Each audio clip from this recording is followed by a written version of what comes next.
Hello there guys, glad to see all of you watching another video of mine. This is the review for the England versus South Africa second T20 international played in the Kingsmead Durban. What a game we have witnessed. England win the match by 2 runs, but it was an absolute roller coaster ride. England batted first and scored 205, and South Africa, while chasing it down, just went short by 2 runs. If we go on to the details of the game was an absolute terrific game. Cause the way the match was played, it could never be decided which side the game was going. And sometimes it felt the start that South Africa had while chasing was an absolutely brilliant start. They scored 69 from the first 6 overs. They were 92 for no loss at one stage. Then 2 wickets, quick 2 wickets, and eventually the match turned into England's favour.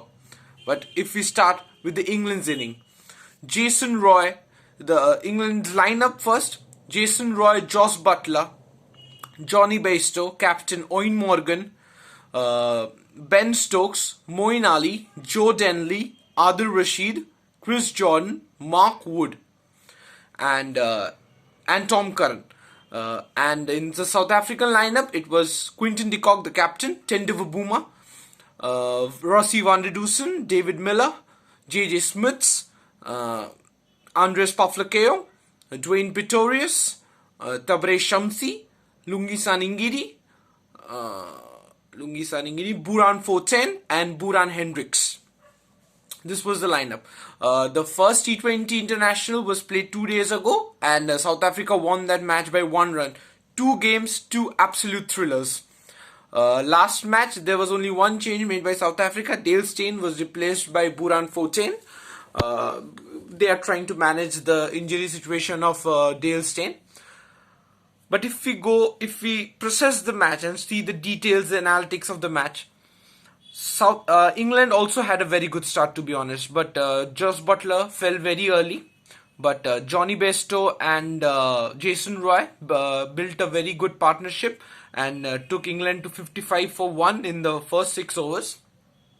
But in this middle stages from 6 to 16, 7, 6, 15th over, South Africa pulled it back very well, to be honest, and got the few wickets here and there at regular intervals. Roy and Bairstow fell very quickly. Morgan came, hit a few runs, but eventually was out. Joe Denley came, couldn't capitalize. But the main spark that brought England to 205 was Moeen Ali's 39 of 11 balls. What a knock did Moeen Ali play. Moeen Ali is a very hit and miss player. He one day you will feel like Moeen Ali should deserve to be in the team every day, whereas one day, even if you see the last game was such a good opportunity for Moeen Ali to finish the game, but he was out and the match was won by South Africa. And Ben Stokes, we all know how Ben Stokes is. He scored 47 of 30, anchored the innings well, and put a very good total, to be honest. 205 is a huge total. The highest run chased ever in Kingsmead Durban was 158. So putting up 205 was almost like, it was an almost assured win. But the start that Quinton de Kock gave, since he has been the captain of South Africa's T20 team, his game has just evolved to a different level. The way he played against India and now the way he's playing, the shot that he played on the leg side, he just tonked it through the leg side. He was just flicking the ball and it was going off for sixes. He hit 7 sixes in his innings, with 6 being on the leg side and 1 being straight off Moeen Ali. But 2 wickets, quick wickets of Tendeva Boomer and Quinton de Kock. Mark Wood was the bowler in both the cases. Brought the game back into England's favour completely. Rossi van der Dusen found it very hard in the beginning, to be honest. He was playing very poorly.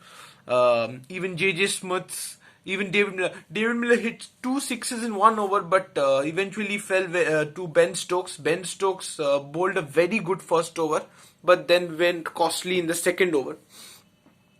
The pick of the bowlers for South Africa were Lungisang Ngidi and Andres Pavlakeo. Lungisang Ngidi took 3 and Pavlakeo took 2. But Chris Jordan showed his worth, why he is regarded as one of the best dead bowlers in T20 internationals. The way he bowled the 17th over was absolutely brilliant. 2 wickets on a hat-trick ball. Absolutely brilliant spare. The last over. T20 is a very unpredictable game, to be honest. T20 internationals can change in a span of 1 over. At one time, it felt like the game was gone from South Africa's hand. But Mark Wood, 1 over cost them 19 runs, and that changed the whole dynamics of the game. The over that Mark Wood bowled, Rassie van der Dussen hit 2 sixes and a boundary. 2 sixes and a boundary. Yes, it was 2 sixes and a boundary. It cost 19, and the match just completely turned into South Africa's favour. Then Chris Jordan's over, they played it very well, to be honest. A thick outside edge gave them a boundary in the 7th ball, in the 5th ball of the over. But other than that, it was a brilliant over, but they played it very well. Two miss hit gave them 2 runs, 2 consecutive doubles, and which brought them very close. They needed 15 of the last over. The first ball was a dot, and the next ball he hit for an absolutely brilliant 6. Dwayne Pretorius hit us an absolute beautiful 6. Then a boundary, and which made the game almost in the favour of South Africa.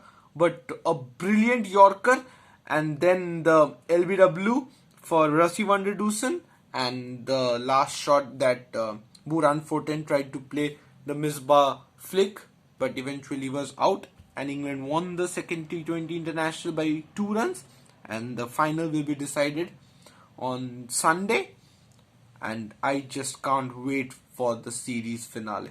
What a series so far it has been. England and South Africa is a series I always look up to, because they always tend to produce very good cricket. It is, as the commentators were saying, this game was a brilliant advert for the T20 international games. What a game we have witnessed. What a match. Thank you guys. See you later. If you like this video, do hit the thumbs up, and if you like such reviews, do subscribe to my channel. Thank you.